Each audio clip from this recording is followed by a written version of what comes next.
You're listening to the Devil Dog Talk Show. This show contains explicit material and is recommended for ages 18 and older for mature audiences only. But hey, it's the internet. Alrighty, I muffed up. I only selected one channel to record instead of both. Silly me. like you know what I'm talking about? Of course not. Yeah. It's all good, bro. All right, dude. So again, how's class, bro? And how far do you drive? That seems like a far drive. It's about 45 minutes, but it took me a little longer as I got home while my kids was awake, so they wanted to talk a little bit. Oh, that's awesome, dude. How old are your kids? I have two girls, and they're 7 and 5.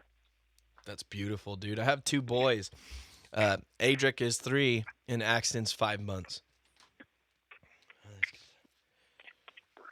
Yeah, it's something new every day. I'll just put it that way. Yeah, I'll tell you what, my boy's still potty training, so yeah, I feel you on that. Mm-hmm. And I guarantee it probably just gets more and more interesting as they get older, huh? Yeah, it's weird because when my oldest was potty training, she did really good. It's a testament to my wife. She set him up really well. And, you know, I left for 2 days after my first daughter was born, and then on my second deployment, I left a month and a half when my second daughter was born. But so each time I come home when they're 7 months old, and so I don't understand children before that age. Oh my God. So, like, I have a niece now, and she's just recently come over that. It's about 9 months or so now. Yeah. And it's just funny to see babies before them. It's like, I'll just come back in a few months and I'll be able to help. So I don't even understand diapers or any of that stuff. Dude, I didn't remember potty training. That is lucky.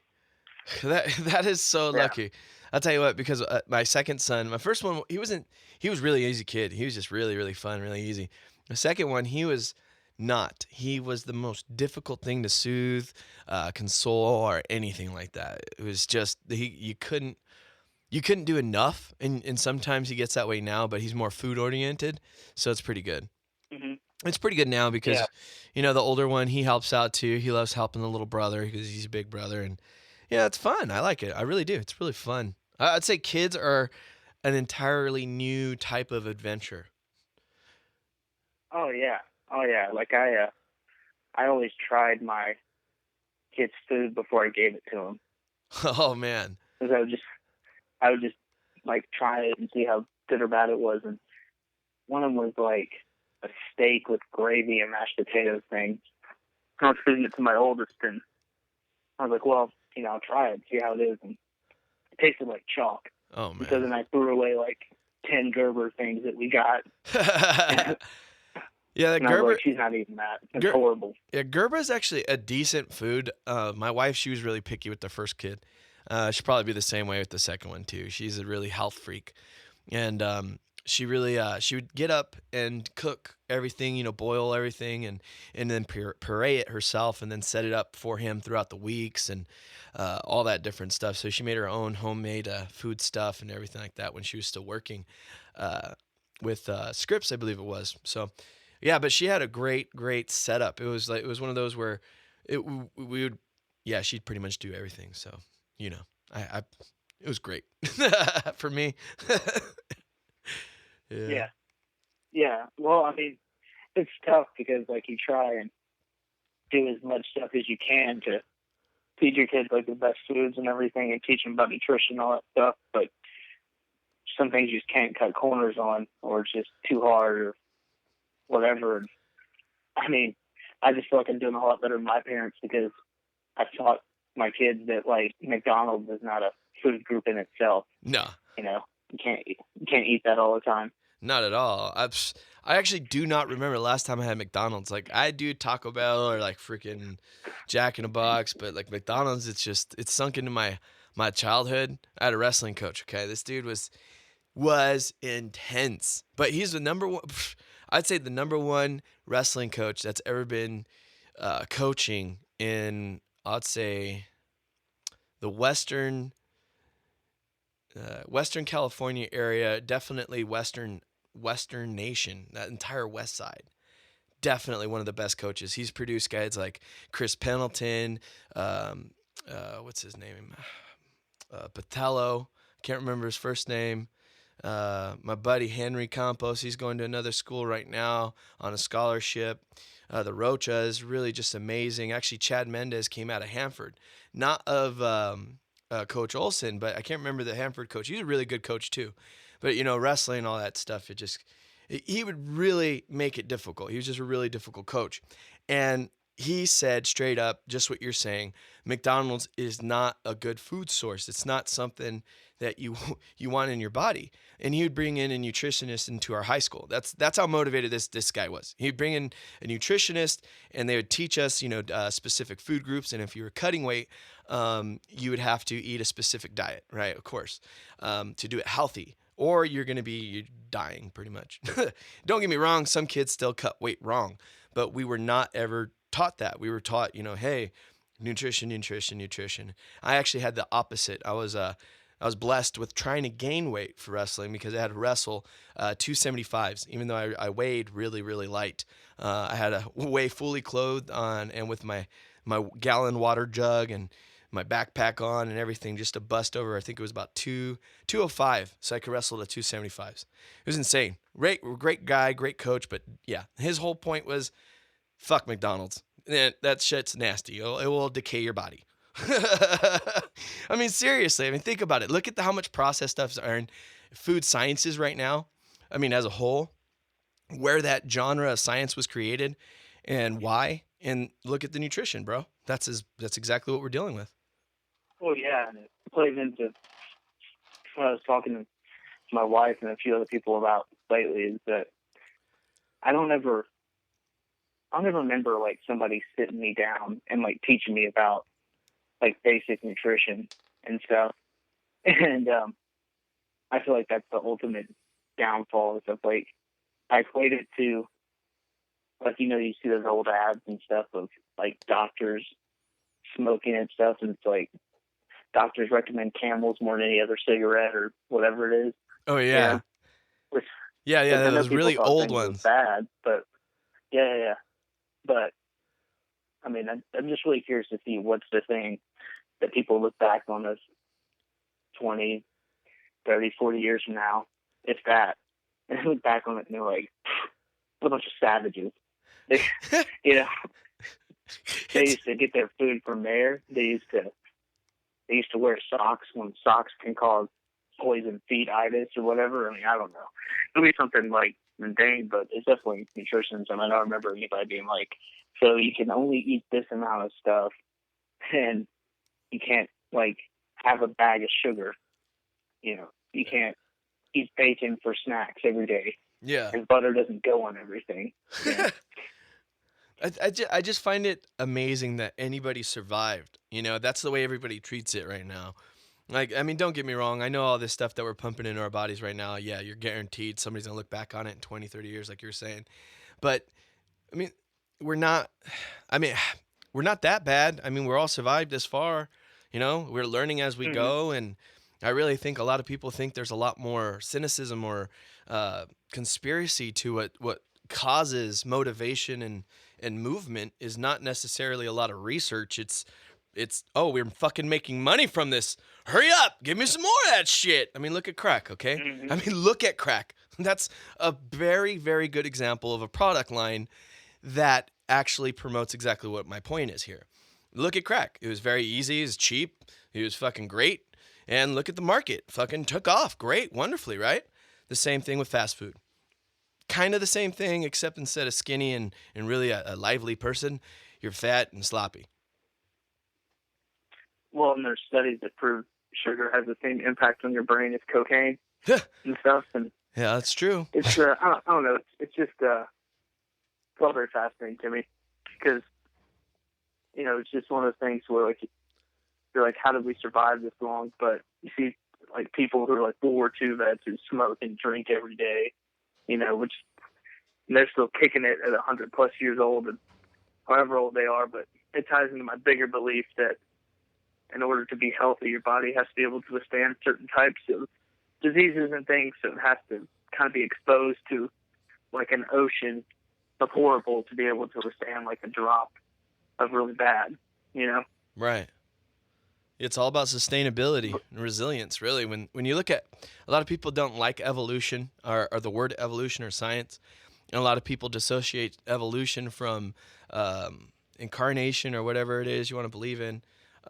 Really, when you look at that, though, we are that. We are survivable. We have to be exposed. We have to adapt. We have to really kind of face adverse situations, poisons or anything else, like you were saying. I mean, it would be really pointless to say the human being that gets like anything or touches anything or consumes anything or anything like that would be as a waste if, you know, say like the Gulf, like when the BP spill happened, you know, that'd be horrible. Like, oh yeah, no, just fuck that thing because, you know, there's a lot of oil in it. Forget about it, you know? No, that's horrible. Mm-hmm. Well, if we didn't evolve, which just means to grow and change, doesn't mean anything outside of that. Like, one, what's the point? And two, why do anything else? Like, why design things? Why build things? Why build houses? You know, then we just be outside. If people, the whole goal is to become, I believe, life is to become better and, you know, grow and learn and expand your horizons. If you don't do that, what's the point of ever doing anything realistically, you know? Yeah. Because then you're just stagnant. It's, and what's the word? I would say that's the worst place to be because you just get consumed by it all. You know, a lot of guys, a lot of guys are consumed by it all. And with that stagnant type mentality, things will get to you and can't afford to do that. That's humanity. That's I'd say that's the lesson everybody's attempted to try and teach everybody in history. We cannot sit still with anything that is wrong. We have to face it, communicate, and fix. Whatever the hell it is, even if it's yourself, a personality, or a personality trait, or a habit like eating fast food or anything. Like, I mean, really, like what we're saying is about evolution, though, is like, yeah, straight up, you know, evolving is the key. I look at it like the biggest thing is like what we're doing right now is we're doing a podcast and I'm in Nashville and you're on the West Coast and we're doing all this stuff and it's just like, why not do it? Like your phone's a computer. It can tell you directions. You can record podcasts. You can listen to them. You can do these different things. And in today's day and age, more so than ever, your ability and opportunity to do whatever you want is infinite. So, like the idea of being Fred Flintstone with Barney Rubble clocking out of the rock quarry every day for 40 years sounds like prison. That is prison. Literally do something else. It's a slave to the salary. Make yourself happy. Well, yeah. I mean, because you trade dollars for hours at the end of the day. You have to match what that is to whatever lifestyle you want to live or your personal beliefs. So, not to say that's a bad idea. If that's somebody's happy ending, that's okay. But what I say is, like, don't you want to do more? If this is really it, that's okay, but you have to know that. So I feel that the one thing that makes people crazy is being stagnant, because that's the definition of insanity, doing the same thing over and over and expecting different results. Yeah, and you know what? I'm glad you reverse that around, because, you know, craziness, I actually love crazy people. I love craziness, and craziness is like heaven, if we're going to be quoting people, Jimi Hendrix. But insanity, here's the Albert Einstein part now. Yes, repeating the same shit, expecting a different outcome. That is exactly what that dude said. I think somebody spruced it up, made it sound smart, but I'm pretty sure Einstein's was like yelling at somebody. This is insanity, you fucking assholes. All you fucking do is keep doing the same shit, expecting something fucking different. And I don't know why, but that's exactly how I figured Einstein would actually talk. At least It's better that way. Well, and it just, ties into the same thing of a guy who wore the same thing every day because he didn't want to waste brain power on it. And so Steve Jobs did it, and, other people do it. And you think about it, and you're like, well, how much brain power do you really waste on it? And when I do think about it, I'm like, yeah, I actually do worry more than I ever should about this. But it's just the bigger picture of me realizing like how much brain power, thoughts, emotions, energy that I put into things that should really be less than. That's what I'm constantly evaluating in my own life, of trying to find the balance of, does this really deserve my time, or does this not, or am I just doing the right thing? Yeah, I think that's exactly what a lot of people are doing in this generation. I wouldn't say just veterans too, because I think it has to do a lot with us, though. Just because we are aware and we're informed, that makes us obligated, and that's part of our personality trait, our characteristics. But I don't think that's just all of us. Like the veterans, I hear it in everybody I talk to, civilians, everybody. It's every human being on planet Earth probably feels that way, that we need to be doing something more with our time here on this planet than what we have been. And it's really hard to like really narrow that down and say, here's where we need to be doing more, and that's how we need to be doing it. And then everybody's gonna go, oh, okay, yeah, it seems like it's gonna fucking work, man. Yeah, let's go fucking do it. It's really difficult. I mean, when you look at it, because like we were bringing up the Flintstones and the Barney Rubble, right? You're that slave salary, right? And I want to give that quote to Ty Lopez of the 67 Steps. I just started that thing, and really it's just opening my eyes to how to communicate to people with the vision that I currently have. And it's really that type of approach, of evolving and everything else. But like we're talking about that slave mentality right now. You're working for somebody else to build their dream, and you never stop this craziness that's going around and around and around, or insanity, to quote, to say, hey, we could be doing this instead of that for ourselves and for everybody else. And with everybody trying to survive, that hysteria, that survival that it creates a mind and a society that's really not willing to share, give, or want to participate in something philanthropic.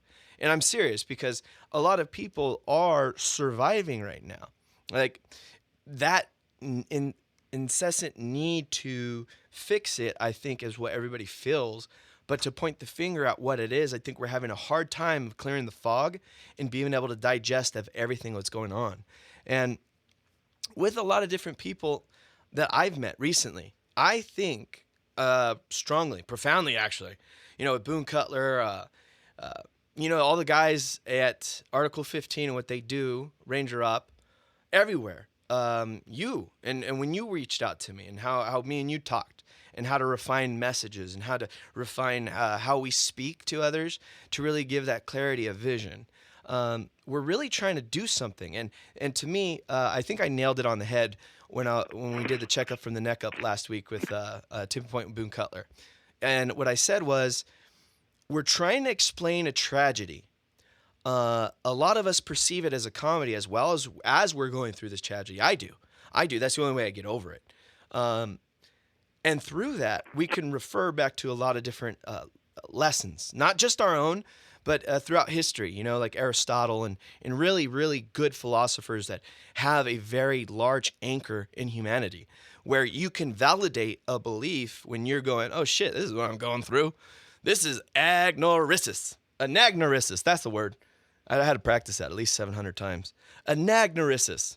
And I had to look it up. I had this profound moment, when I was venting on that last episode of Failure to Communicate. And the reason why, and you explained it, you helped me to learn by a phone call, which was just a cathartic release. And then when I started doing the old Google machine and venturing down that rabbit hole, that's when I learned about anagnorisis and then a peripetia.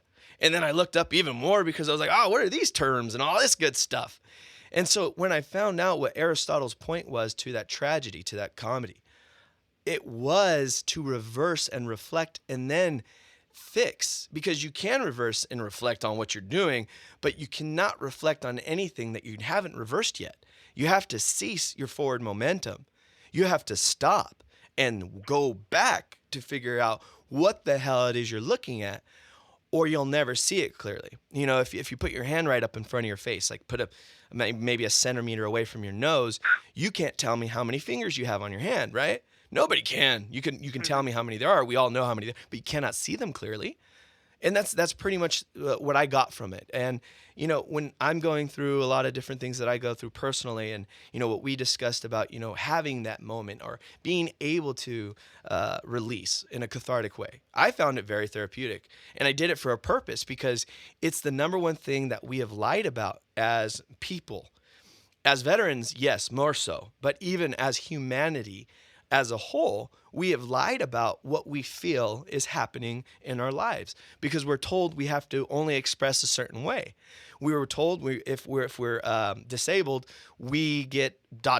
We were told if this, that. Well, we're told a lot of things, but the problem is we don't know how to process a lot of it, and nor do we know how to get what we want in life clearly with communication. So it's kind of like, man, you know, if I just watched this video. If Dennis Quaid never fucking blew up at the cameraman, you know, we wouldn't really have gotten a good movie. You know, I mean, that's the truth. If people don't blow up every now and again and go, hey, this is bullshit, you know, a lot of people don't look back and go, oh shit, yeah, oh man, that really was bullshit. George, we got to go back and fix that, Bobby. I know, yeah, man, George, oh man, John. Everybody's got to take a double look and go, oops, and then fix it. You know, and that's something that I learned in life, is where it's okay to make mistakes. It is not okay to lie about making mistakes ever, nor is it about what those mistakes make you feel. Because generally speaking, it's going to conjure up, it's going to fester. Like you were saying, what was the word? Stagnant, right? It's once you stagnate on anything that you feel passionate about, once you feel positive in a driven way, if you stagnate on that motion, you will allow the worst festering of your life to occur. And that's really what it opened up my eyes to when you said a cathartic release. And I was like, holy crap, you know what? That was me backing up, because as I was saying all my expressive terms, it allowed me to back up and see who the hell I am and why should I be saying this. But it was even more that I was able to capture that moment, and it made me reaffirm the fact that, yes, I'm an artist trying to capture exactly what I just did. I'm trying to tell people the truth. We're trying to express ourselves, but it's so goddamn frustrating at times. And you want us to always be professional. We can't do that. We're disabled, bro. We can't do that. If you get to punch me in the face and I yell at you and you call the cops and I get shot to death, that's called fucked up. You know what I'm saying? If you're the one that offended and assaulted me, right? And I protected myself, and I'm mad, and then the cops come on scene. That's happened before. I mean, even with the fucking, this happened last year on Mother's Day in Imperial near El Centro. A gentleman, you know, he had PTSD, I believe, prior veteran, and the cops said he went after the police dog. And I'm going, okay, what the fuck's a dog being anywhere? Okay, whatever the situation was, why didn't anybody de-escalate the situation? If somebody's having what's they call that? A trigger, right? Why aren't we taught about this shit if humanity, ever since the Sumerian fucking time, has talked about this PTSD-like thing? I mean, every fucking warrior tribe has everybody, even the shamans. I had to do a lot of research, bro, tell me. Shamans and all this other stuff. We talked about PTSD since humanity said, and okay? It's been going on. When we're trying to describe it, though, we get this innate fear that we're not allowed to express ourselves, and we don't until the boiling point occurs. And then when things start to boil over, well, who's to blame?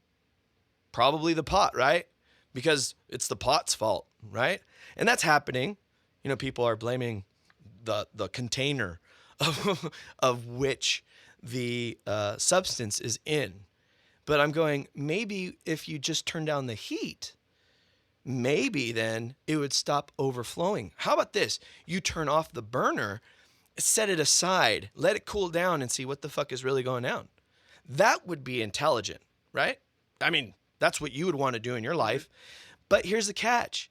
When you snap on a trigger, right? You hit a trigger, and this is a PTSD word. You cannot do that. And here's my point. Everybody has seen a video of an actor or of another human being snapping, right? And everybody has had those moments in their life. Just because they don't share them doesn't mean it doesn't happen. Everybody has always had that moment. Everybody's had that fucking moment. Don't lie. I remember when I was a kid, one of my best friends stabbed me with the fucking shovel because I made him snap over a goddamn haircut. And we laugh about it. Trust me, I laughed about it so hard that I'm going, dude, yeah, it was hilarious. It was over a haircut. But I know of worse things that occurred over a pair of shoes. But I'm going, the things that veterans are talking about that people want us to shut up about are 22 a day or 8,000 people a year or even more. Like Boone was saying just on this last show, it could be potentially up to 30,000 a year. If we were to actually equate all the numbers the way they worked out and to say that, yes, I could be a statistic in that number, of course, everybody who's served is, because you get thrown in it. You get thrown in it as soon as you say you're a veteran. It doesn't matter anymore if you've been fucking deployed. You say you're a veteran, here's that stigma. Oh, shit, this motherfucker's going to go crazy. Better watch out.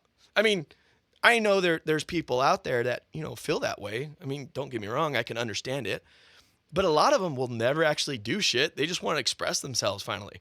And that's kind of what I was trying to do for everybody in our community, is provide that cathartic release. I'm pretty positive I used every word our warfighter community likes to use when we're upset. And you know what? Mm-hmm. That I think is going to work for us in the long run, because I've got both positive and negative back from it, from you. I mean, it was just like a fucking light bulb hit off.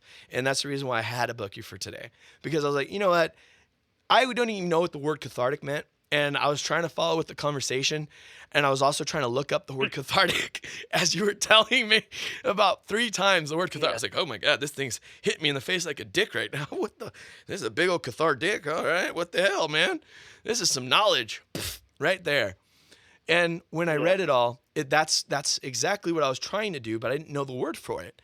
And I told my wife prior to recording that show, I was like, I got to do something that I'm not sure is going to go off well. But the night had led up to a absolute pinnacle. And I mean that in every way, because I was up on top of that little mountain there in Mount Helix at the church, the Trinity Church. And, saying my prayers, hanging out, meditating just by myself, trying to figure out what am I going to do with my life? Because everybody has painted me with this stigma that regardless of what I actually am or whatever I become, I will never be anything more than that stigma. I mean, right now, my life situation, bro, between you and me and our listeners, we have enough money, me and my wife, and enough benefits. However, we were never provided any help or assistance from any VSO. I bulldogged my way through everything. And Miss Sonia Dugan is the only person I could say validly stood up for us. I mean, yeah, there's a bunch of organizations. Yeah, we've been assisted from, but it was kind of like, she's the one, man, where, it breaks my heart because she's not going to be working down there in Building 26 any longer. But she was the only one that got us off of our feet long enough to short sell our house, which was another horrible event. And then after that, we ended up, struggling, go homeless and then bankrupt and all this stuff. And it wasn't for anything, but because I asked for help back in 2010. And everybody goes, well, why didn't you just pick up your sack and go back to work? I couldn't walk for fucking about a month and a half in 2013 and 14. Yeah, I mean, life is not great. Things are painful. Things suck. I don't know how to communicate that to people. I don't know how to say that to people nicely because I don't want people to worry. That's who I am. I don't want people to worry about me because, that's what Doc does. I want to be the guy that's making sure everybody else is okay. And then when I have a moment, I do have moments. I have to. Everybody does. But when I was going down this path, I was realizing that, it doesn't excuse rudeness. It doesn't excuse the fact that you can always calm yourself somehow and approach the situation with intelligence and integrity and then fix it. And that's what I've been doing this entire past week, brother. I tell you what, when me and you last talked, it was kind of like a revelation. Because of all the events that happened, going to the church and praying and then coming home, seeing the, Mission de Acala when I was coming home, which was random as hell, but it just still sticks out to me and always will. Having the discussions, meeting the people that I met, online with Adam Bird, Sue Silsley, and heading out to the Cannabis Cup this Friday to be covering it from Friday to Monday, the entire event. And I already emailed the Broken Lizard guys. I'm trying to get in that VIP after party that they're going to be really talking about the new Super Troopers movie and everything. You know, it's changed that fast is what I'm saying. Accepting and having that peripatia, or I'm sorry, that anagnorisis. And let me go ahead and just read that. It's just a critical discovery. It was from ancient Greek. Recognition not only of a person, but also of what they stood for. So that's what anagnorisis meant, and that's exactly what that occurred. And your word cathartic sent me on that little rabbit hole, so thank you. And that's the reason why, dude, I really wanted to reach out and talk to you for a little bit here. Because what's coming up next? I'm really excited. You're kind of blowing me away right now. Well, but I try. Well, it wasn't me. It's the forest for the trees.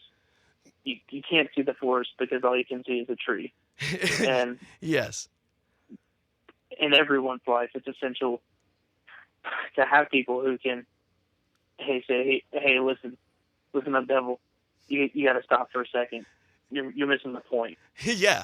Address fire, go that way. And it's tough. It's tough because it's like I have a personal mentor who I talk to on at least a weekly basis. Mm-hmm. He's a great guy, veteran. I've known for a long time. He's an older guy, and what's my first reaction when he spoke to me was like, well, "What are you talking about?" Was like this kind of like, "No, I've got this." And he was like, "Well, just wait on it." He's like, "Think about what we said. We talked for an hour or so." And he's like, "Just think about this till the end of the day." He's like, "Just text me what you plan to do." And he's like, "You don't have to, just do it." And I did, and I thought about it.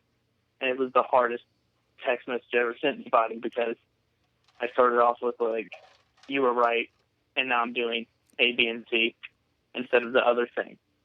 And it's the thing that's the biggest benefit of having a network people and really being able to have people around you have the same shared experiences of military service and everything else, just to have that really good commonality to be able to build upon it, because it's like say friendships on the scale of 1 to 10. Mm-hmm. When like you meet a veteran, it automatically puts them between the 7 to 8 range. Oh yeah, and then it can grow from there.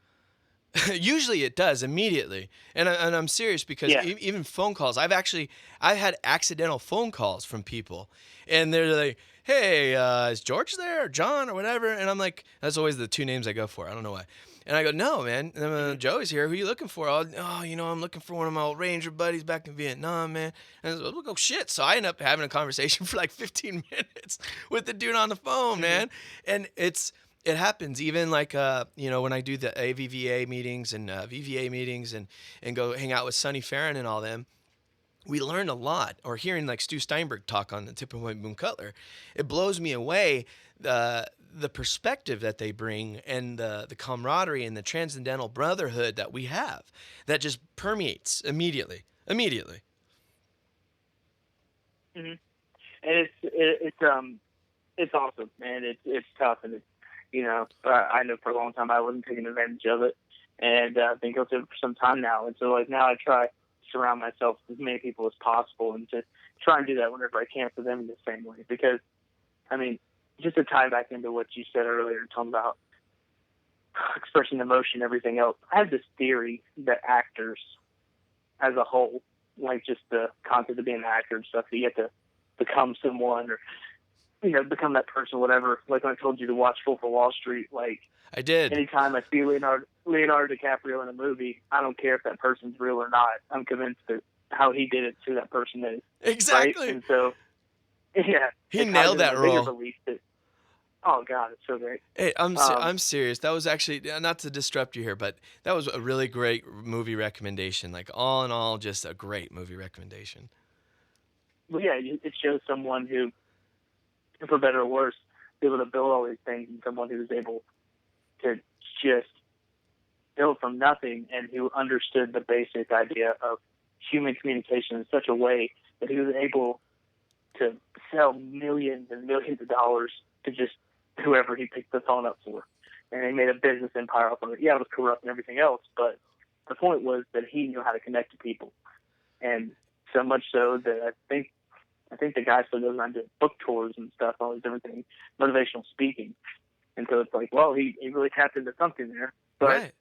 what I say about actors, though, is that they're either the best version of humans or the worst version of humans. In my opinion, they're the best because they're people who live a life every day tapping into human emotion and understanding it to be able to do these things, much like Leo becomes whoever he decides to portray, in the same way that Daniel Day-Lewis stays in character and the whole time he's filming Lincoln or something, and even signs stuff with like a fountain pen or whatever. And so, like, they're people who are really intact with themselves and the whole idea of emotion and connecting to others. And so, in my opinion, they're the best at it because we as a society are just not able to do that because they do things, we as people do things like, I'd say it's deeply I'm a empathic. disabled veteran, you're a disabled veteran, and it segments people, and it bothers me. It bothers me to segment people and marginalize them. I don't like the term disabled veteran at all. At all. I don't. I actually like I call myself handy capable veteran. And I mean, I know that's Yeah. I think that's a Josh Blue line, and that guy's just fucking amazing, by the way, too. No, I'm like you know, I don't see it. Actually, me and Stephen Padilla talk about this a lot. Because given the field that we're in and attempting to break out in and really network our entire community in a way where we're capitalizing on every single opportunity.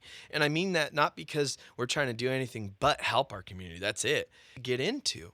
And that's really what I loved about that Wolf on Wall Street, because I'm going, we exclaim to be a wolf and or sheepdog at all times for these American people as well as the world, except for our fucking selves. At all times, except for our fucking selves. We don't know how to turn that fucking focus around and do it for ourselves. And actually, what I was just editing right now on Jared Taylor's segment on Tipping Point with Boone Cutler, Be Your Own Sarge, which falls right in line with the 67 Steps of Ty Lopez and everything else that we got going on, is you are in charge of your own life. Go out and get it. Nobody's going to give it to you. The world's not crazy enough yet. That's another Ty Lopez thing. Anyways, what I'm saying is nobody's crazy enough to give anybody, especially even a disabled veteran, shit. And that's the reason why I don't like being called a disabled veteran, because to me is saying that I'm not capable of going out and getting my own things. And I'm not saying that I am or I am not. I'm not capable of working that 9 to 5. I'm not capable of answering to a boss. I'm not capable of doing my medical crap that I learned. And I can't learn something in a fashion that a school or any particular orthodox way can teach me. So yeah, I'm disabled by societal terms, absolutely. But when you look at the disillusioned mentality that we had to adhere to in operation or in any kind of war capacity or even service capacity, you have to again become a little bit imaginative about the scenario, applying absolute techniques, which is warfare. It is all about thinking and thinking and thinking and thinking and staying up late and working hard and being uncomfortable and seeking adversity and burning through adversity, not fucking leaping over it like, oh my God, look what I dodged there, John. Yeah. No, man, you face that shit. That's what our community does. What if people didn't call you a veteran? What if people only knew, instead of being a handy capable veteran, what if you just let people only know what you wanted to? Like, what if they just referred to you as Joey? I love it. That's my biggest thing. Yeah. Because the second someone finds out you're in the military, their whole body language and tone, questions they ask you shift to, I like to write and stuff and blog and different things. And, like we talked about, my favorite one is this one where I wrote about my experience at this gym where, I'm changing in this gym. And, I've got tattoos and stuff, and one of them, most of them military. And this guy who I'd never met before, literally never met before, says, oh, hey, in the military? And I was like, yeah, I was in the Marines. He was like, oh, okay. Hey, do you got any of that stuff, that PTSD stuff? And I'm not going to say I thought about hurting him. I just thought about making sure he never asked that question again, because I couldn't think of, any situation in life where I would say that the second question I met someone, a complete stranger, and all I said to him was like, sometimes it kind of comes with the territory. Yeah. And that was it. And I was gone. And it really bothered me because, you know, I know some people think, well, that's just a one-time example. You know, that doesn't happen all the time. No, that's just a sample size. Right. It happens all the time. Correct. And you know what sucks is that I don't get it. I don't get it. I'm actually more impressed that a medical fucking concern is the first question now instead of, well, actually it's only, there's a handful of questions that come immediately. And I agree with you because with that tone, it's like, oh, you think you can shoot, huh? That's one. Especially if you're a Navy corpsman, that's the first fucking question even Marines like to fucking ask me. And I'm like, yeah, no, I don't know how to do anything, bro. Go ahead. What is that? What part is that thingy? I heard of something called the Jesus. What now? What is that? I hope you don't lose yours because you're being a fucking dick. I'm just kidding. I do that a lot. But what I am saying is, well, I mean, but you're also being asked by people who don't understand the difference between green side and blue side. Yes. Much less like conscious objector. There's not even a context established between two questions like what you were saying. But you tell that cash sales kid to get back in line and to go worry about all the cool stuff he's gonna get at SIF later that day. Yeah. You know? Yeah. Like, come on. It's kind of enraging, right? But you're not allowed to be enraged because you got a PTSD. It's a fucking spinning wheel. But the good thing is, you know, hey, at least a lot of people aren't asking. Well, no, it still get asked a lot. Did you kill anybody? And you know, a lot of people are they talk about a lot of people, you know, and when they ask that question. Me and Doc fucking fielded that question a lot on the show. We fielded that question a lot for people. And, you know, like your reaction was, you know, kind of comes with the territory. I had an evening where when I just came home, you know, and my thing was, you know, I responded a little bit stronger. I just kind of grabbed the dude and said, that's between me and God. And then kind of shoved him away and then walked off and, you know, but that was the end of the day. But, you know, it was just kind of, it's kind of that same, why would you ask somebody that? I mean, if you found out somebody was a convict, it's kind of going, yeah, that I guarantee you the first thing everybody's going to ask you is, what'd you go to jail for? Right? And that's establishing the same thing. It's like, oh, you're black. You must be from Africa. What? No. From fucking Cuba, B? Yeah. No, it's whatever. Well, I'm guilty of it too. I've said it before, usually. And then somebody's like, have you killed anybody? And depending on how I feel in the moment. Yeah. Sometimes my smart ass, right? Right. I mean, I can swear. Right? I can't, or can I not? Can I swear on your podcast? Yeah, absolutely. I just need to make sure. Yeah. So, like, my smart ass answer is like, well, not today, but there's still time. You know, like, because I don't really view it as being a smart ass. I view it as saying, I want you to know how fucking dumb your question was. Because what could I ask you on that same level? And it's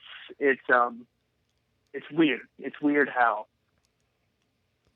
we're the only people who get this type of invasion of privacy and stuff, or, you know, but it's still, you know, it's the, have you killed anyone questions? Do you know anybody who died?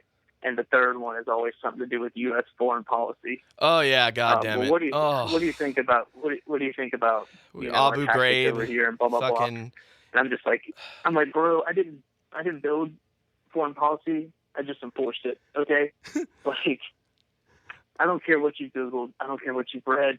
It doesn't bother me. But what do you think about the value of the dollar right now, and currency exchange rates internationally? Do you think that's something we should be worried about in the global economy system that's based off of free enterprise and capitalism? I don't know. Well, then why are you asking me such stupid questions? Yeah. You know? That's a very bold statement, too, because when you look at it, we're not.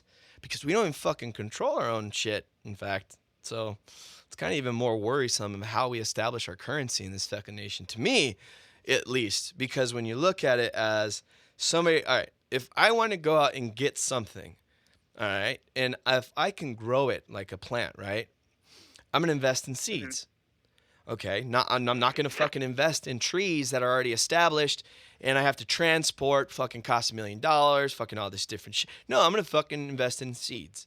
Right now, there are plenty of investment things like that out there in the world. But the economic mindset of the majority of our nation is so fucked that they don't even know there's opportunity out there for them. And even more so now than there has ever in any period of time in life anywhere. But when you actually tell them that, they go, well, yeah, show me.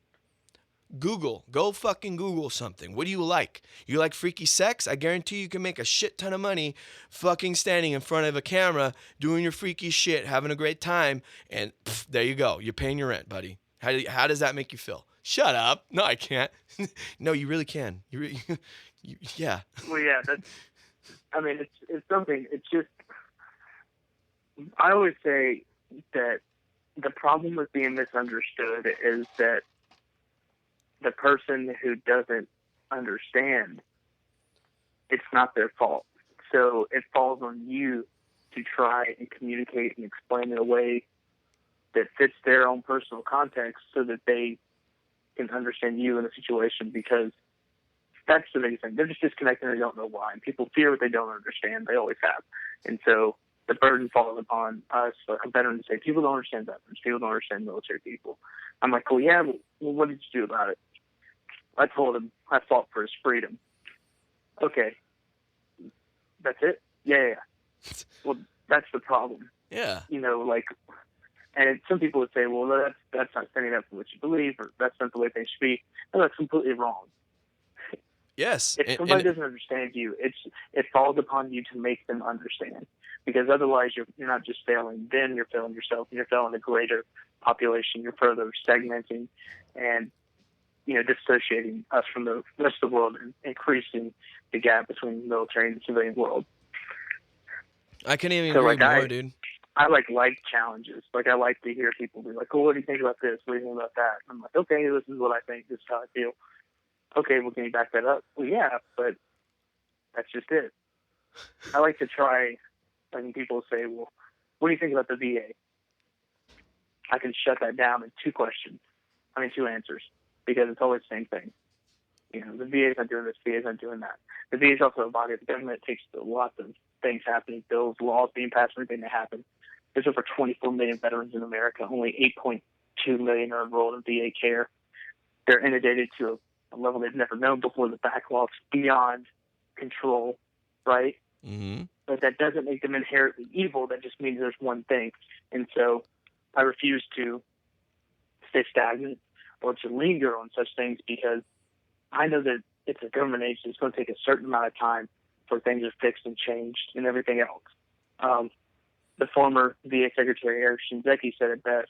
The problem with the issues of the VA are due to a systemic, what did he say exactly? He said, the problems of the VA are systemic, meaning that there's something wrong with the system that's made this way. Yeah. So it has to be changed. In the meantime, talking about how bad it is the equivalent of talking about how wet the ocean is. That is true. That is very true. It doesn't benefit you, and you will go insane from that, because you're trying the same thing over and over again and expecting different results. Just like you saying you had to bulldog your way in through all the stuff to be until someone helped you get on that same path. That's exactly the way everyone's story is. Oh, yeah. You either bulldog and make it, or you find that one person who's able to adjust you and put you on the right course. And that's what happened to me as well. Oh, yeah. Oh, yeah. I believe it, man. It's if you get that person that does kind of grab you by the wings, or whatever you want to call it, it helps. But there's certain circumstances where I'm telling you, dude, things are so bad that it's kind of creating its own mess. And that's what I feel needs to be more discussed, is that type of action or inaction. Like when you're going, yeah, we need to fix the system. Everybody needs to fix the system. Shit, we need to fix voting like tomorrow. I mean, fuck, everybody knew that was a problem. When what's his face got elected or whatever, all that recount bullshit, I don't even know what happened that day. But what I'm saying is, there's a lot of things that do need to be fixed, but nobody's coming up with solutions and addressing exactly target areas with focused groups and actual identifiable problems. Going, hey, this is how we fix it. There's the oversight, and here's the troubleshooting. This is the implementation, and this is how we need to overdo that, and da da da da da da da. And these are the people that can do it. If somebody could do that, well, then we're not complaining much. We're saying, let's fucking get to work. But we're meeting up with people that are reflectant of the same kind of doublespeak. I call it doublespeak because if we're already established on, we agree, and this is a problem, and we reestablish the fact that we need to fix it, then we're not discussing how to fix the problem. We're reestablishing that we already established we have a problem. So let's fix it. And that's what a lot of people get caught up on, and I agree with you. They get caught up on discussing whether or not there is a problem, like you were saying, whether or not the ocean is wet. But even when somebody comes with a new perspective and they have to reestablish the problem in a different perspective in order to garner a new, well, then the person may shut off in between that time whom I'm trying to speak or anybody else is trying to speak of this new perspective. Like this, watch. If I were to say the damn VA is so messed up, some about 500 people in the room, off, done. Now I don't want to hear this. I already know it's fucking messed up. Well, it's great, but did you know that? Did you know that 230 people died and all this list? No, I didn't. Holy crap! Or did you know that the pharmacy regulations and all this other stuff has changed and nobody's even announcing it on the media so people can be informed and actually do? No, I didn't even know that. Did you know that this new program's being initiated through the VA and medical marijuana research through Sicily and the Department of Federal fucking whatever Reserve? All this great shit is fucking happening, and all this other stuff is happening as well. But the problem is nobody's even embarking on both discussions. They're just leaving it at, oh, he said the VA, shut up. You know?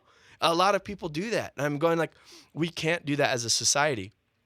Just because somebody's reiterating the fact that we have to discuss something. And then going on to that venture of explaining how, when, and where we're going to address this stuff. I'm really looking forward to this weekend and next week, actually, because of the Investor Summit that I also got invited to, which is amazing because one of our previous guests, Duma Winshu from ebu.com is going to be there. Hopefully I get a handshake, get to meet him in person.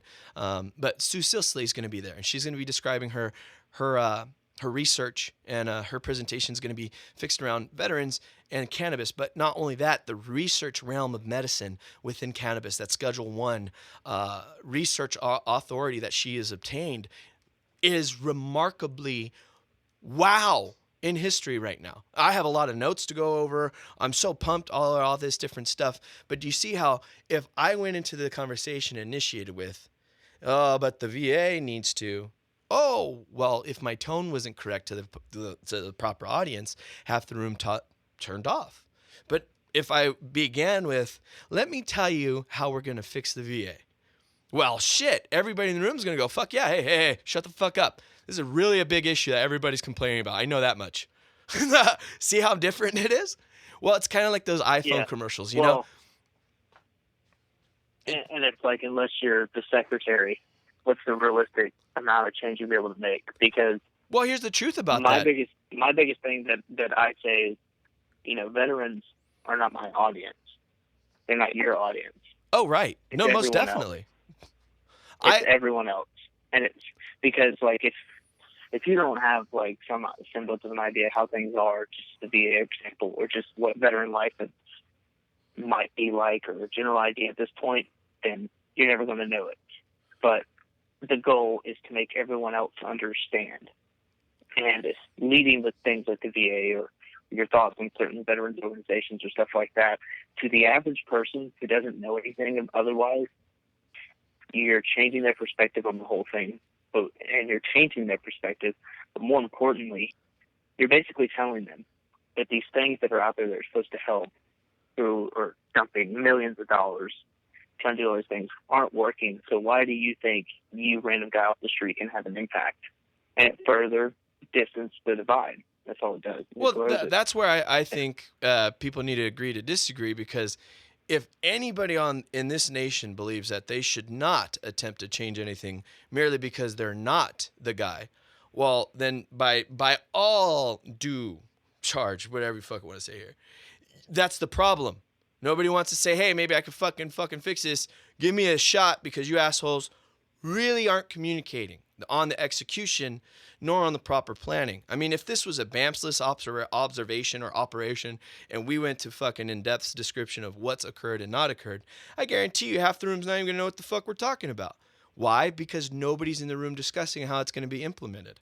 That's all I'm saying here. It's like, yeah. And I was saying that the realism of people believing you, as in the change that you were going to make at the VA. Not to disagree with you. I was just saying that. No, I agree with you. I agree with you. People's belief in general. So, actually, I think we're both saying the same thing. Yeah, I know. No, that's the reason why I agree with you. And I'm saying I'm just expanding a little bit more with a different slight perspective, where it is okay to say maybe we don't know. That's the time to ask questions, though. That's where we need to make improvements on. Is the people need to start being brave enough to say, you know what, I really don't understand why all this stuff is occurring. Can you inform me, representatives? Because this is not up to par on how I feel things should operate. And I'm not trying to reestablish anything new, because that's what voting was intended to do ever since the beginning of this nation. You communicate on a clear way to your representatives to make the impact of your nation that you live, reside in, pay taxes for. And my only thing is if we're paying more taxes than any human being ever, of any nation, of any quantifiable number of one's income to one's nation at any point in time in history, what I'm saying is maybe we need to have a little bit more control on how this thing we call our nation is driven in certain areas. Not necessarily in oversight. I don't fucking know shit about that shit. Not necessarily in top fucking secret, all this other things. Don't even give a fuck about it. Don't want to even learn about it. All I want is to be able to say, hey, the thing you said that was going to work out when you told me about it, well, I heard from all these other people it's really fucked up. And then when I went through it, fuck if I didn't find every bump on the way down. And I'm willing to share that with everybody. Every single person. I took notes, wrote it down. I did an objective, subjective note, just like a fucking doctor would, on myself, on every situation. I re-diagnosed, re-pamphleted it. I've been doing this for 5 years. So with my intelligence and with my capability, I'm going, even if I'm disabled, I'm pretty sure I'm finding some shit out. A lot of people don't do that in their life, though. People don't attempt to figure it out. And that's why what you're saying is even more strong, because they get that stagnant mind and then they allow it to fester into something idle. And even though it's not a spiritual conversation here, that does play into a lot of spiritual conversations where idle hands is the devil's work and all this other shit. It's true. It is so true. When you're bored out of your fucking mind, you do stupid shit. That's the way it works, especially for boys. Men, oh my God, even worse. Marines, fuck, it's on a catastrophic level.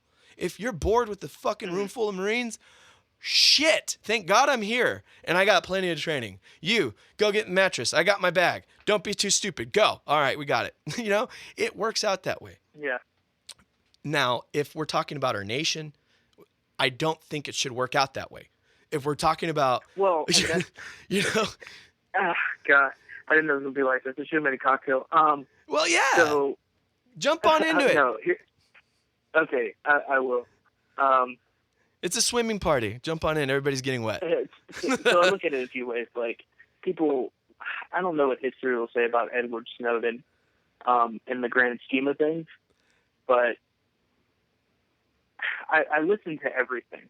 So, like, I'll watch Bill Maher. I'll listen to Glenn Beck. I try to get a good mix of different things just to see where, like, I look at it as making a me of the pulse of the country. So I want to know what the high and the lows are, the left and the right, and I want to see what the average thoughts are.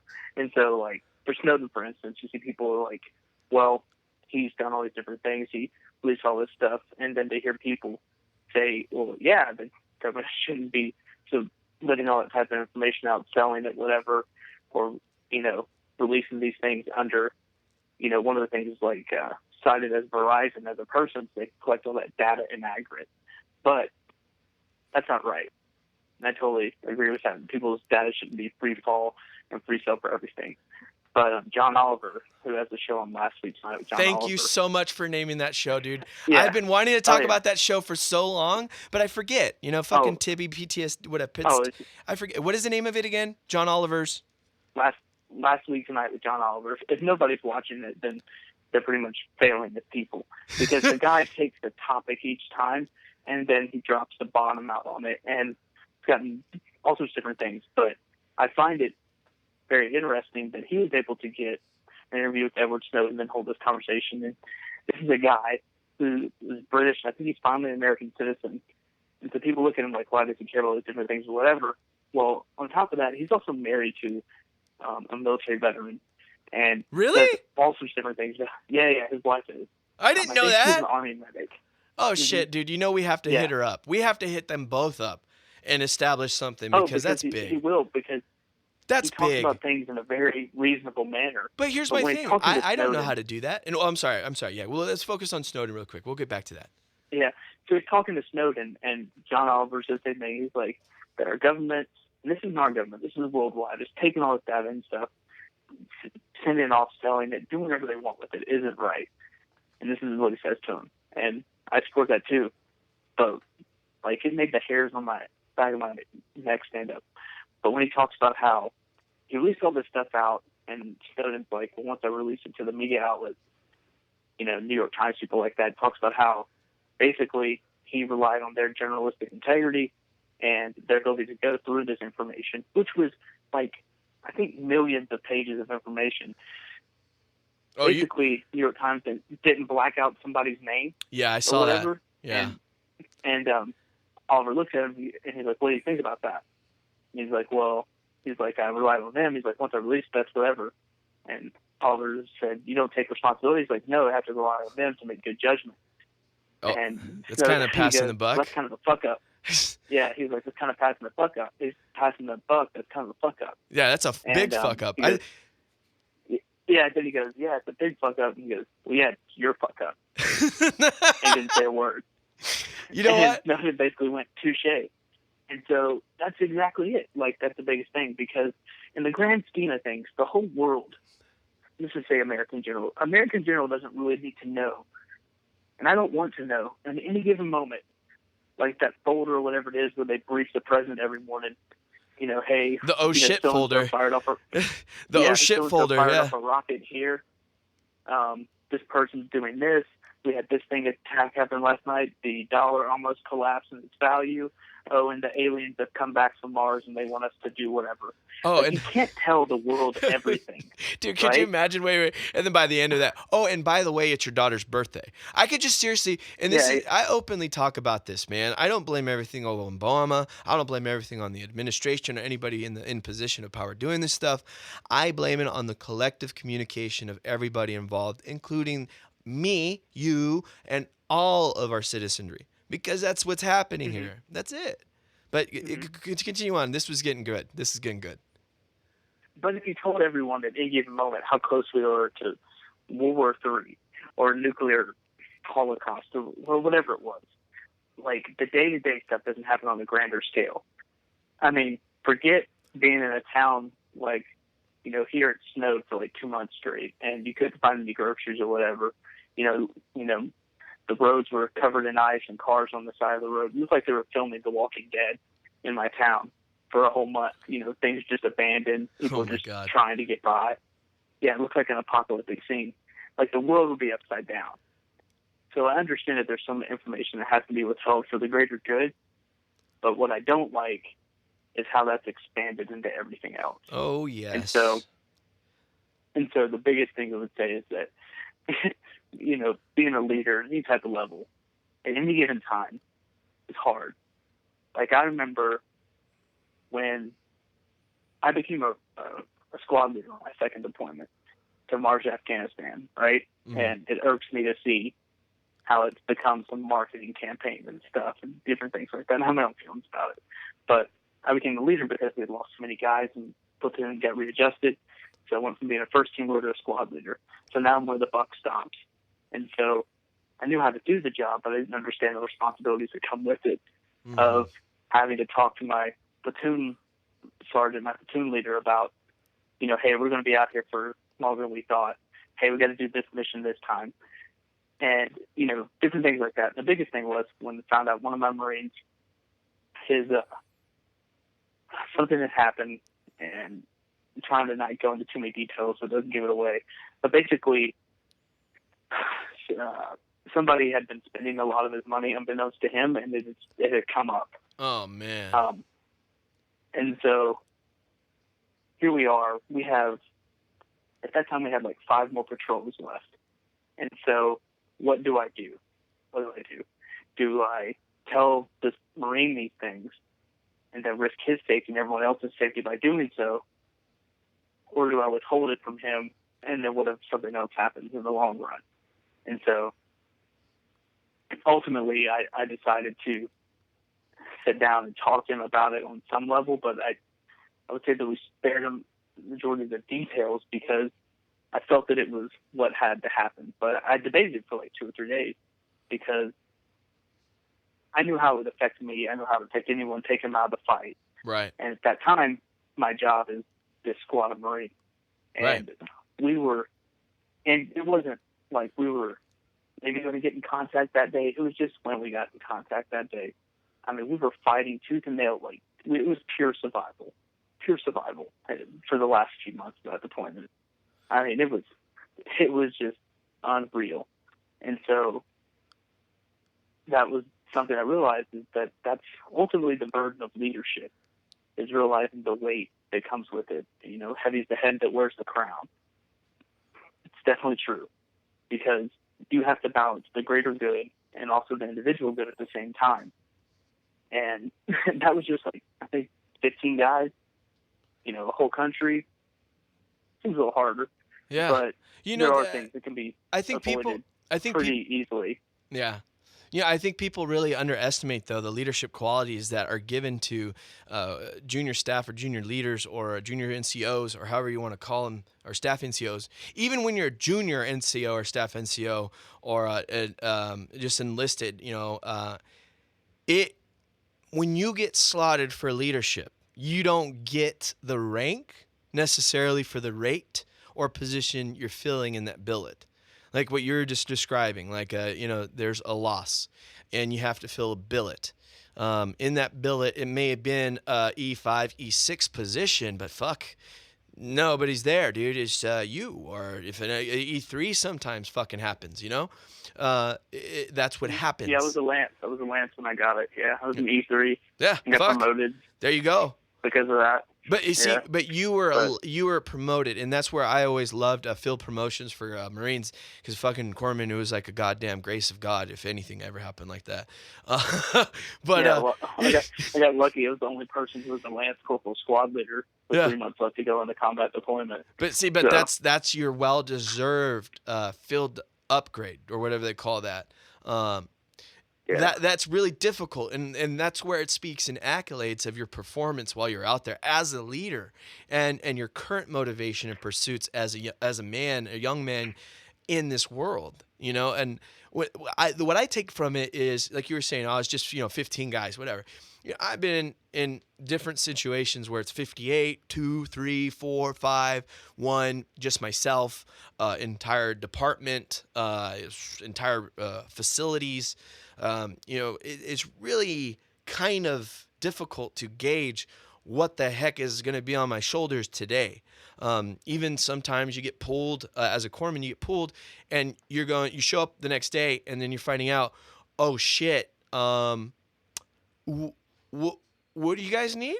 Oh yeah, we just need a doc, man. We're going to be doing this thing and that thing and this thing and that. Yeah. Fuck, I wish you guys would have told me. Why? This is not my billet. I'm not even qualified to be in this room right now, actually, but well, shut the fuck up, doc. Okay. and that happens, you know, that happens. And when you're looking at it, you better nut up or shut the fuck up, you know, and that's usually the latter, is you just shut up and you do what you have to do, and you learn on the fly, and you develop. You have to always grow, and you grow through the adversity. You grow through that challenge, like you were saying. You like to be challenged. That was challenging, you know, showing up in a room and everybody going, oh shit, what's up? I don't know. No, you're up. Oh, okay. All right, I'm up. All right, let's go. Let's do this. Okay. Well, a lot of times. That's the perk of the military, is how clear and succinct it is. Like, you know where you are at any given moment, and you know what the next level is and how to get there. You Oh know, yeah. you might not have what it takes to do that, but you know that. And Yeah, so that's what I you know think exactly the terrifies route. people about the civilian world. Yeah, the civilian world, you're overwhelmed By how many by the routes there possibilities. are. Like, Yeah. yeah. And so it's like, well, I can do anything. What does that mean? Does that mean Exactly. anything will makes me happy? Does that mean I have to find something new? Does that mean I have to go back to infantry? Does that mean I got to do private contracting? Does that mean I got to be a cop? Does that mean I got to be a CEO? I'm going to throw up. You know, Right. I'm there's so much fuck out this. there. I'm gonna drink a beer. You know, yes, it is. There's so much out there. It's blinding. I think that's the best term here. The opportunity in this world is blinding, and especially if you have a current perspective of chip on my shoulder, chapped ass, you're not going to get over that. It's always going to be blinding, and that's really, what you're talking about as far as just leadership, independent thing, as well as going back to Jared Taylor's little message at the end of Be Your Own Sarge there, is being able to develop yourself. That's all our whole point here too. Being able to develop yourself into that next thing.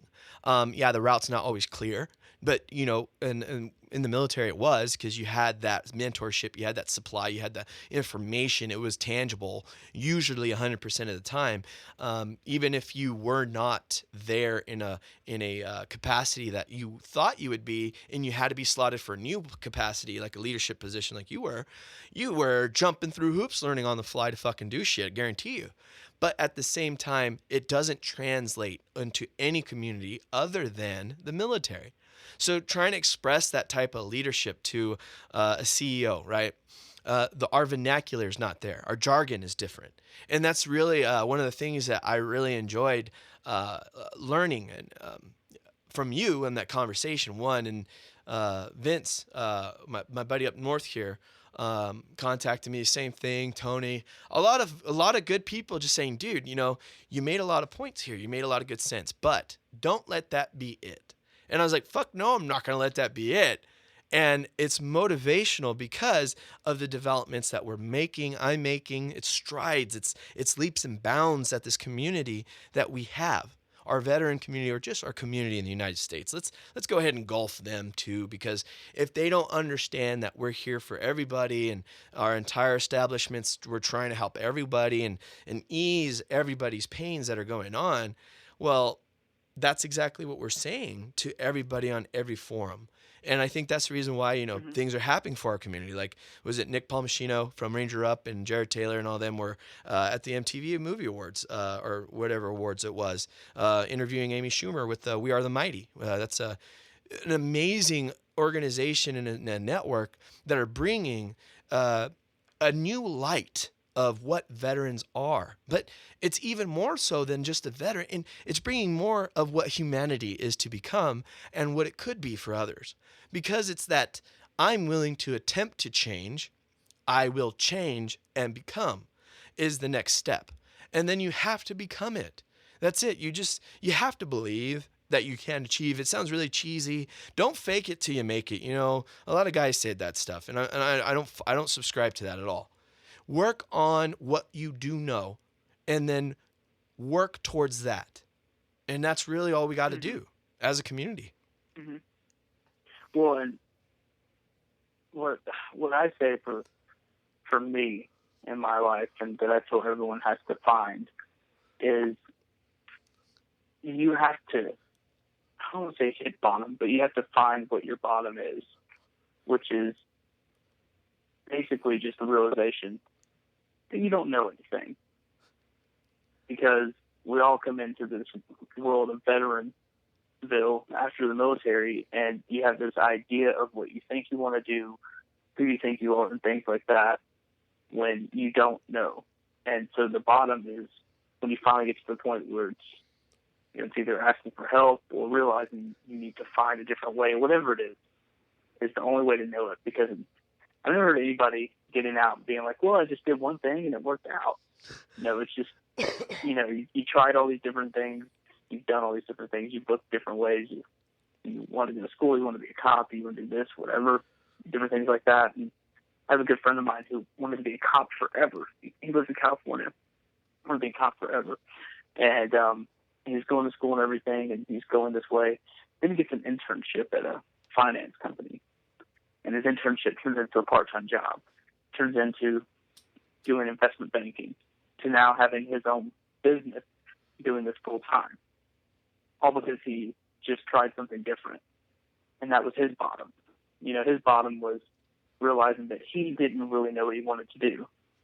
And being a cop staff is just not for him. He found something else. And that's what I think everyone has to do in their own ways. Be adventurous. Be adventurous with our lives. Don't be afraid to fail. Thank you. Be afraid of living the rest of your life wondering what if. That's what you need to always be afraid of.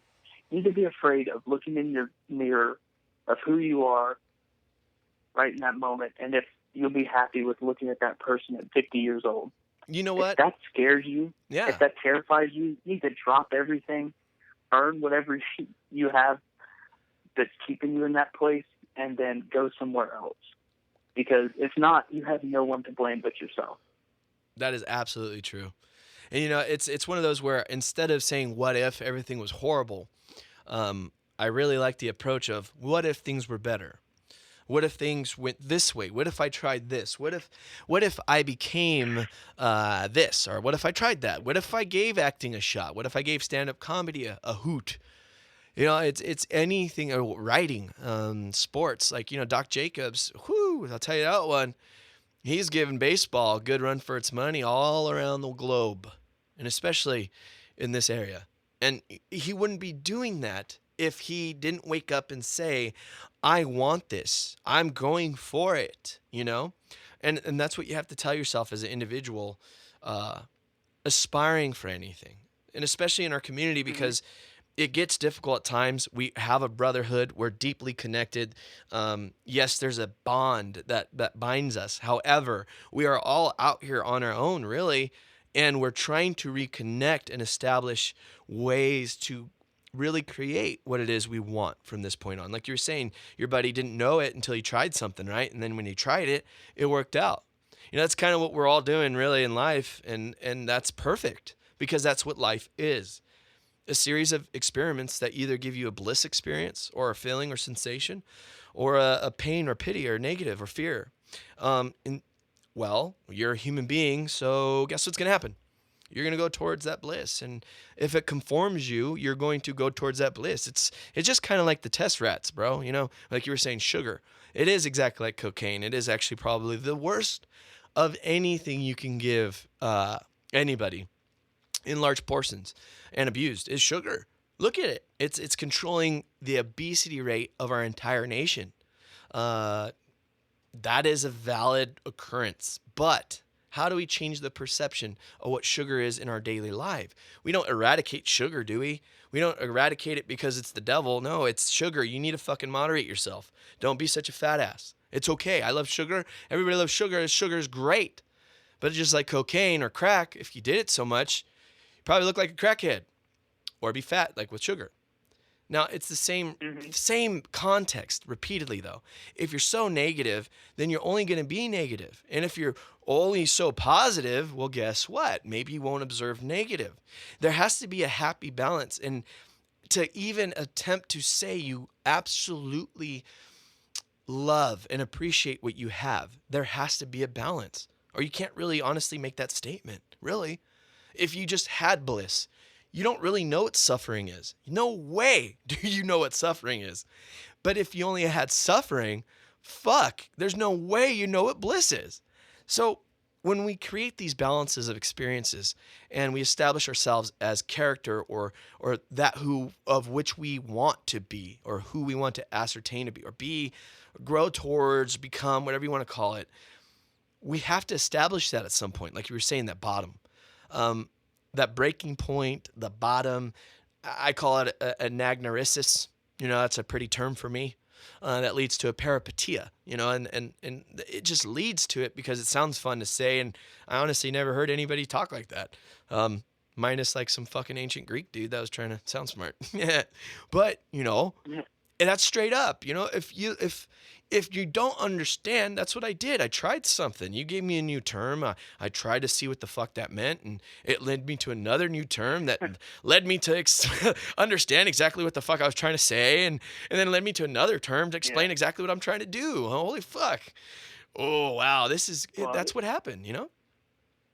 I would say the greatest thing is when it all kind of clears up, and it's not because of anything I did, but just when you're able to put the pieces in their place, and it's that moment of realization and epiphany thing that's awesome. But, it's just the way life is now is, like I said, and looking in the mirror of that person at 50, if that terrifies you, then you have to quit, is because a motto I've developed of, I don't care about the idea of success or failure, because ultimately the only person to be able to judge that will be me. So nobody else can judge it against their own terms or how much money I made or whatever. That's irrelevant. But regardless of how that goes, I'd much rather be known for failure than remembered for nothing. Yeah. Because what is it? Thomas Edison. James Dean is like, he's remembered for driving fast, and so much so he killed himself, right? So it's technically a failure in some sense, because he's remembered for instead of being known for nothing at all. Yeah. Because the guy went out and chased what he wanted to do and everything. And so that's what I'm trying to apply in my life. Like, I want to write a book, and I want to do whatever. I want to, hold office. I want to, design an app. I don't know. I want to do whatever I want to, because why not? Exactly. And if I don't try, I love that. Why not? If I don't try, then I'm the only person to blame. And everything else is me projecting onto someone else, which is just ridiculous. Yeah, man. Man, that is some deep stuff. All right, hey, Zach, we got to get running out here. I'm sweating my balls off in the studio. Let me go ahead and get some things out. What are you currently doing, and who are you currently doing them for, and why? I work for an organization called Courage Beyond, and we provide free to low-cost mental health services nationwide to all military members and their families, with online support groups, in-person support groups, retreats for spouses, and face-to-face counseling. So people can call us or email us. You find out all information at couragebeyond.org. But the reason I choose to do it is because my job places therapy. And so essentially, I get to try and to build some sense of a, network and either locally and nationwide of people who know that these resources are out there, to where they can call our appointment line, or which can be found on our website. And as soon as they call it, we get the information, we match them, and we have about a 72-hour turnaround time. That's awesome. 72 hours. Nice. Yeah. Yeah, matching with the provider all over the nation, or even in the Pause Rep app, you can find our providers there.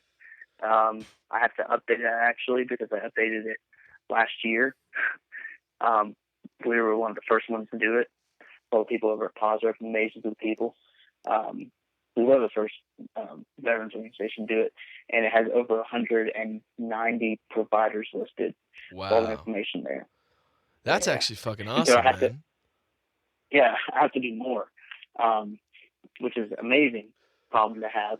And people can look on the Pause Rep app, and find out wherever we are and all over the nation if there's somebody there next to them. And if not, you can still find all of our information on the website.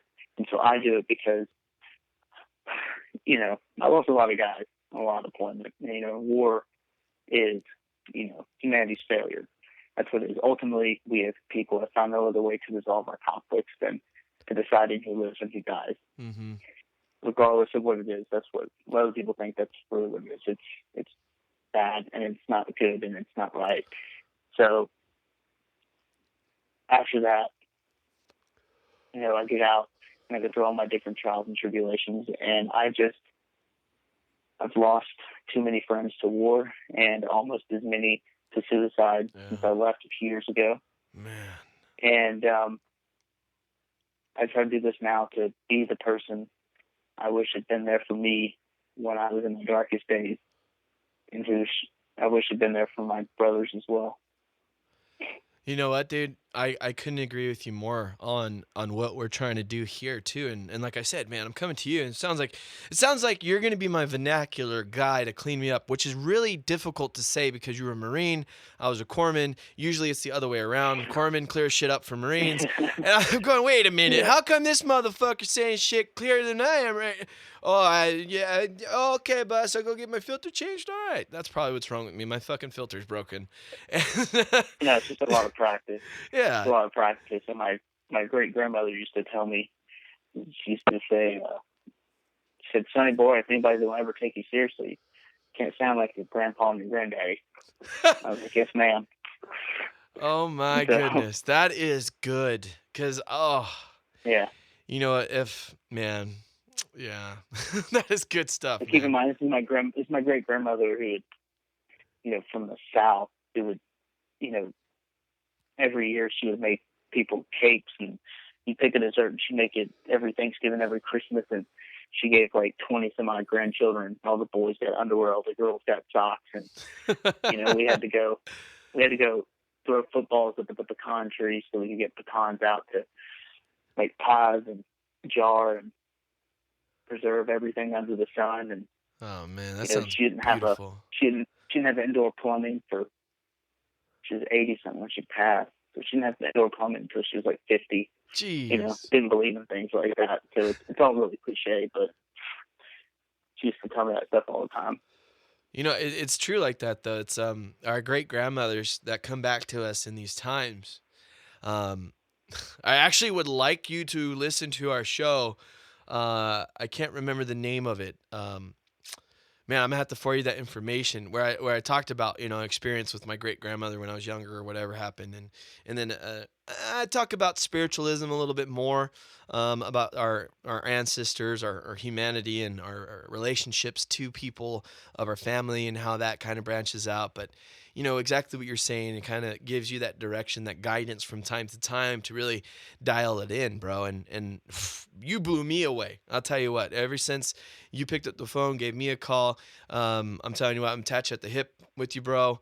You need anything done, you need anything, bro, you hit me up. You hit us up at the Double Duck Talk Show. If you need anything getting forwarded to anybody that we talked about today or anything else that we talked about today, events-wise, you let me know, dude, and I'll connect you. What we got going up next? Oh, thank you, man. Thank you so much. What we got going up next in the upcoming few months is going to be huge, and I mean that in every single way possible. I'm going to be spending a week next week, hopefully all week, from Friday to Monday is going to be the Cannabis Cup. That's the Denver Cannabis Cup on 2015. Of course, that's this year at Denver Mart there. And I think Snoop Dogg's going to be at the Fiddlers amphitheater, whatever, the Fiddlers something things going on. A lot of guests going to be there. Nas is going to be there. But my number one target is going to be Sue Sisley and her presentation on cannabis reform and cannabis within the medicine industry, as well as the VA and, of course, the American industry. Afterwards is going to be the Investor Summit, where I'm going to be able to cover the revolutionary type industry that's coming up in the world that is cannabis. And I mean that because the United States of America is not only leading the way again in industry, we're doing it in the biggest market that we could be doing that in, and that is cannabis. And the people that I'm going to be able to meet there, I'm telling you, being a wolf on Wall Street is definitely going to be good.